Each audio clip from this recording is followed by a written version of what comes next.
إله إلا الله والله أكبر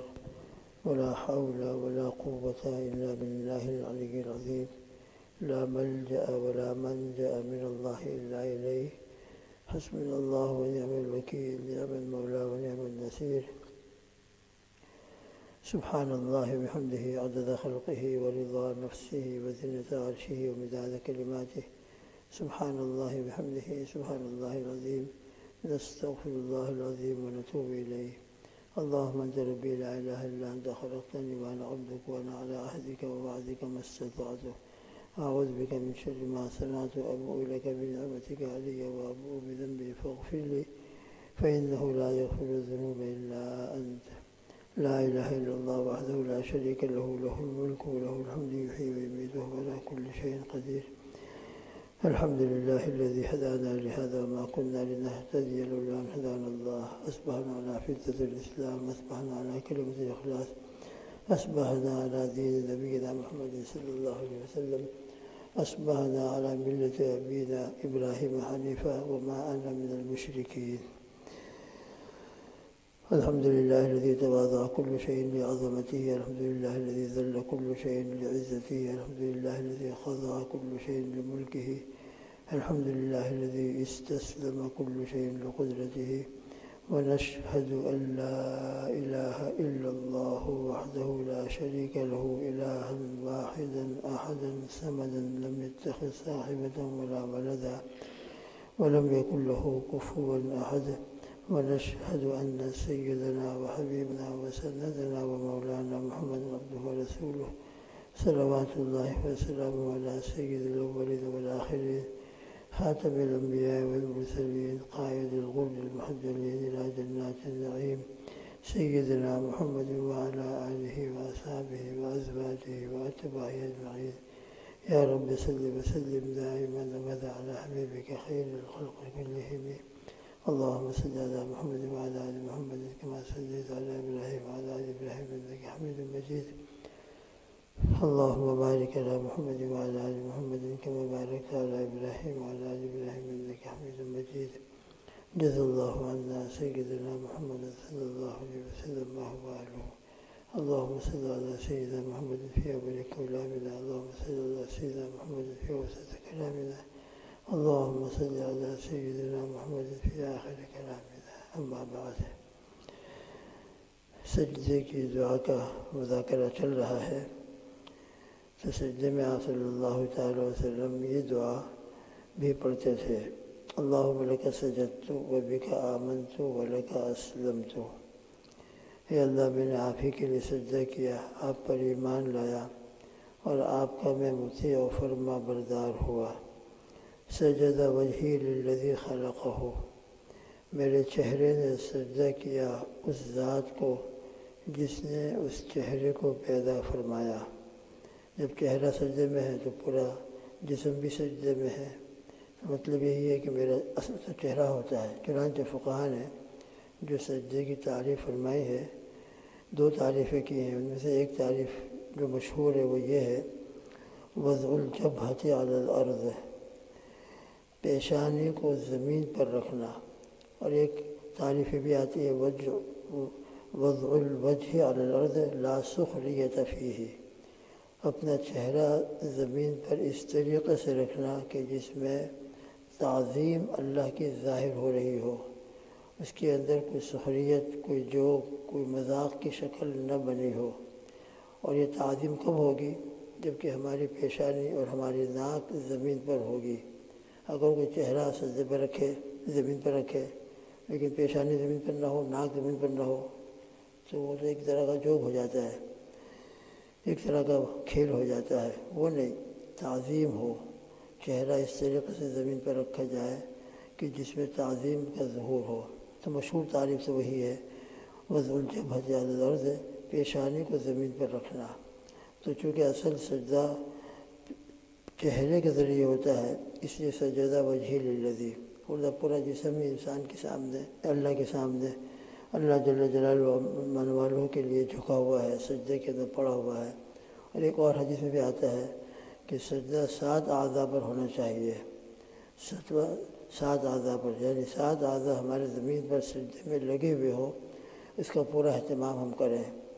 چہرہ ایک ہوا، پورا چہرہ ایک جسم، ایک عضو۔ پھر ہمارے دونوں ہاتھ، یہ 3 ہو گئے۔ ہمارے دونوں گھٹنے،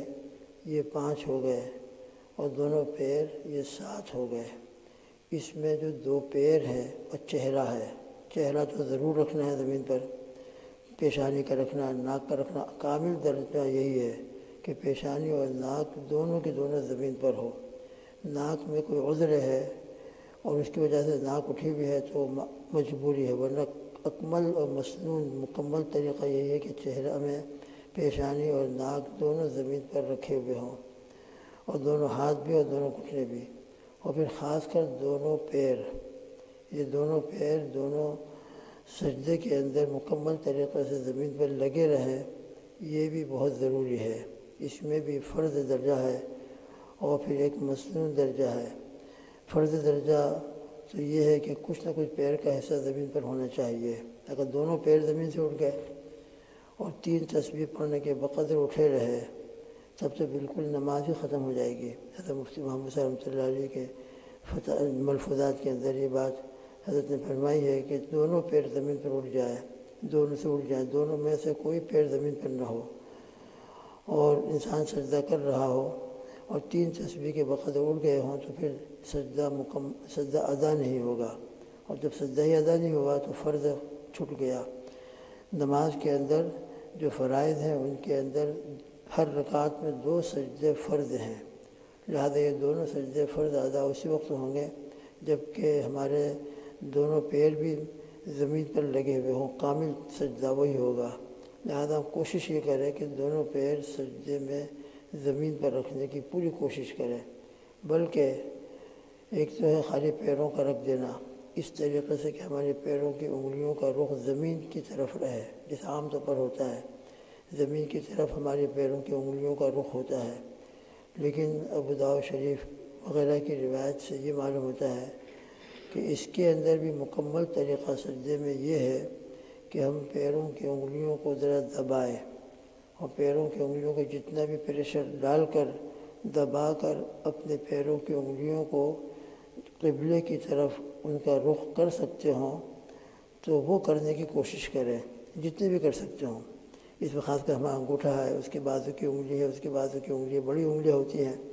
اس کی ہم عادت ڈالنے کی کوشش کریں گے تو انشاءاللہ یہ 3-4 انگلیاں تو قبلے کی طرف ہو جاتی ہیں۔ البتہ جو چھوٹی انگلی ہے وہ ذرا قبلے کی طرف ہونا اس کا ذرا مشکل ہے، اگر کوئی کر لے تو بہت اعلیٰ درجہ، لیکن کم از کم انگوٹھا ہے، اس کے بازو کی انگلی، اس کو ہم اتنا دبائیں جتنا بھی دبا سکتے ہوں، تاکہ ہمارا سجدے کی حالت کے اندر ہر عضو قبلے کی طرف ہو جائے۔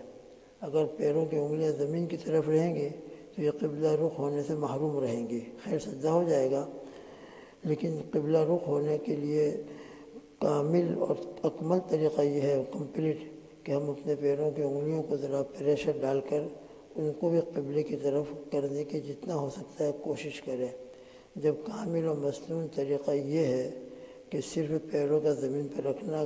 کافی نہیں بلکہ پیروں کی انگلیوں کو بھی قبلہ کی طرف رخ کرنا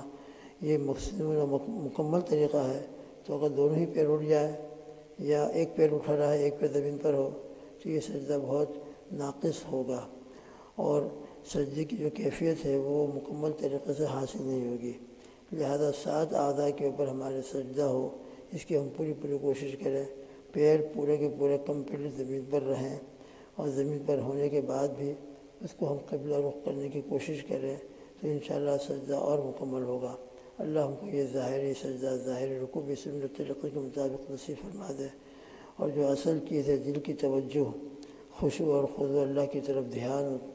اللہ کی محبت اور اللہ کی خشیت، دونوں چیزیں، یہ باتیں بھی ہم کو اللہ پاک نصیب فرمائے۔ خشوع خضوع والی نمازی بھی ہوں، دل سے ہم نماز پڑھ رہے ہوں، اللہ مجھ کو اور آپ کو سب کو نصیب فرمائے، پوری امت کو عطا فرمائے، اور یہ ہمارا رکوع اور سجدہ بھی ظاہری اعتبار سے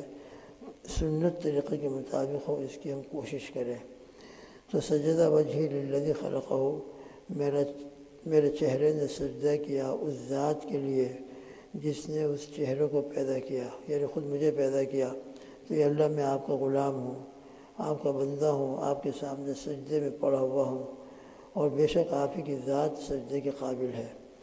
سجدہ وجہ للذی خلقہ، پھر آگے فرماتے ہیں وصورہ فاحسن صورتہ، اللہ نے چہرے کو اور انسان کو مصور بنایا، اس کا ایک صورت، انسان کو ایک شیپ دیا ہے، ایک صورت دی ہے۔ اور انسان کی جو صورت ہے تمام مخلوقات کے اندر فاحسن صورتہ، سب سے اعلیٰ درجے کی صورت ہے، سب سے اعلیٰ درجے کی جو صورت ہے اور سب سے خوبصورت جو مخلوق اللہ نے بنائی ہے وہ انسان کو بنائی ہے۔ چنانچہ قرآن مجید کے اندر بھی اللہ جل جلالہ و عز والہ نے ارشاد فرمایا ہے،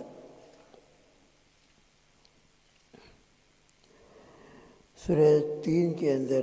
والتین والزیتون لقد خلقنا الانسان فی احسن تقویم، بہترین شکل کے اندر، وتبارک اللہ احسن الخالق جیسا آگے آ رہا ہے۔ لہذا اللہ تعالیٰ نے انسان کو چہرہ دیا ہے اور چہرے کو انتہائی درجہ خوبصورت بنایا ہے، اس کے تمام اعضاء بالکل ایسے فٹ کیے ہیں کہ حقیقت میں اس کے علاوہ کوئی تصویر اور کوئی بہترین شکل ہو ہی نہیں سکتی۔ یہ اللہ تعالیٰ کا قدرت، اللہ کی قدرت کا مکمل ظہور ہے کہ چہروں کو اتنا خوبصورت بنایا۔ فاحسن صورتہ وشق سمعہ وبصرہ، شق یشق، شقن کے معنی ہوتا ہے پھاڑنا۔ انشق القمر، چاند کے 2 ٹکڑے ہو گئے، اقتربت الساعۃ وانشق القمر، چاند کے 2 ٹکڑے ہو گئے، الگ الگ ہو گئے، تو شق کے معنی ہوتا ہے پھاڑنا۔ اللہ رب العزت نے چہروں کو سپاٹ نہیں بنایا، اگر چہرہ بالکل سپاٹ ہوتا تو پھر چہرے کی خوبصورتی نہ ہوتی، بلکہ رب ذوالجلال نے اس چہرے کے اندر آنکھیں فٹ کر دی، کان فٹ کر دیے، اور ایسے انداز سے فٹ کیے ہیں کہ انسان کو اللہ نے احسن صورت عطا فرمائی، خوبصورتی اور جمال اور حسن صورت عطا فرمایا۔ تو کان اور آنکھیں خاص میں 2 عضووں کا تذکرہ فرمایا ہے، اس کا انشاءاللہ بعد میں ذکر کریں گے کہ 2 عضووں کا خصوصی طور پر اس سے دعا کے اندر کیوں تذکرہ ہے، انشاءاللہ بعد میں اس کا مذاکرہ ہوگا۔ تو بہرحال وشق سمعہ وبصرہ، کہ اللہ رب العزت نے اس چہرے کے اندر آنکھیں بنا دی اور کان بنا دیے، یہ اللہ کی بہت عظیم الشان نعمت ہے، بہت عظیم الشان۔ جن کے پاس یہ نعمت نہیں ہے ان کو ہم آنکھوں کی قدر پوچھیں، جو بیچارے کانوں سے سن نہیں سکتے، بہرے ہیں، ان سے کانوں کی قیمت پوچھیں کہ کان کیا ہوتا ہے اور کیسی زبردست اللہ سبحانہ و تعالیٰ کی نعمت ہے، یہ آنکھیں کیسی اللہ کی زبردست نعمت ہے۔ اللہ تعالیٰ ہمیں اس کا صحیح استعمال نصیب فرمائے۔ بہرحال چہرے کو اللہ سبحانہ و تعالیٰ نے احسن صورت میں پیدا فرمایا اور اسی چہرے میں کان اور آنکھیں بنائی۔ وتبارک اللہ احسن الخالقین، تبارکہ کے معنی ہوتا ہے بڑی برکت والا، تبارک اللہ، اللہ بہت برکت والا ہے، اللہ اتنی برکت والے ہیں، اتنی برکت والے ہیں کہ لفظ اللہ، بسم اللہ جس چیز کے ساتھ لگ جاتی ہے، بسم اللہ الرحمن الرحیم پڑھ کر ہم جو کام بھی شروع کر دیں گے اس میں برکت آ جائے گی۔ بسم اللہ کے بغیر اگر ہم کوئی کام شروع کریں گے تو اس میں برکت نہیں ہوگی۔ تو ہر کام ہمارا بسم اللہ سے شروع ہو، اللہ کے پاک نام سے شروع ہو، تو اللہ کے پاک نام کی وجہ سے برکت ہی برکت ہوگی۔ اور تبارک اللہ، بڑی برکت ہے اللہ کی برکت بے انتہا ہے۔ احسن الخالقین، جو سب سے بہتر پیدا کرنے والا ہے، اللہ سے بہتر کوئی پیدا کرنے والا دنیا میں ہے ہی نہیں۔ تو خالقین بھی ہے اور احسن الخالقین ہے، جس نے انسان کو بہترین صورت میں بنایا ہے۔ تو بہرحال چہرہ خاص طور پر انسان کا سجدے میں ہوتا ہے، اللہ نے چہرے کے اندر اپنے قدرت کو ظاہر فرمایا ہے اور احسن صورت میں انسان کو پیدا فرمایا ہے، اس کا اقرار ہے، اس کا اعتراف ہے۔ اس نعمت کا اللہ کے سامنے اقرار کر کے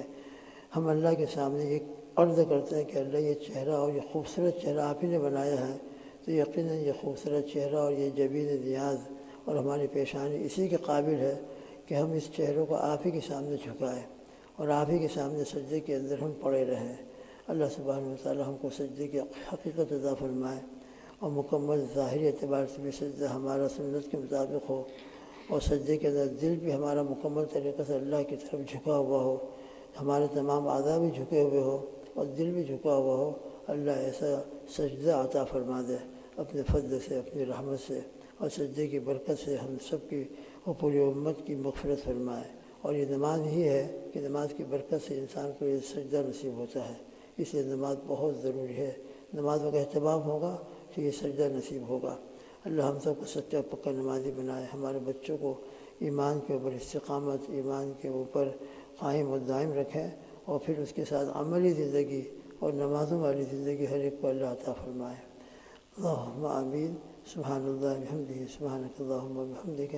ونشہد ان لا الہ الا انت، نستغفرک ونتوب الیک، وصلی اللہ تعالی علی خیر خلقہ محمد وآلہ واصحابہ وازواجہ اجمعین۔